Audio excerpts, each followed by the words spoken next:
Abirami butter அருளிச் செய்த அபிராமி அந்தாதியில் 68வது பாடல். நிலம் வீடு போன்ற செல்வங்கள் பெருக. பாரும் புனலும் கனலும் வெங்காலும் படர் விசும்பும் ஊரும்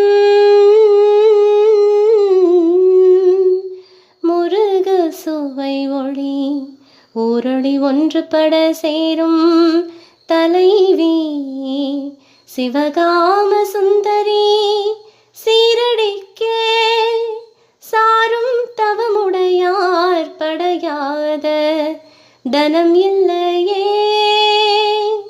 பாடலின் பொருள். ஏ அபிராமி, நீ நிலம், நீர், நெருப்பு, காற்று, ஆகாயம் என்ற ஐவகை பூதங்களாகவும் சுவை, ஒளி, ஊறு, ஓசை, நாற்றம் என்ற அவைகளின் தன்மையாகவும் நிற்கக்கூடியவள்.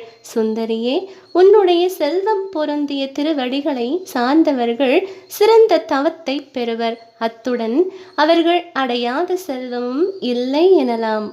திருச்சிற்றம்பலம்.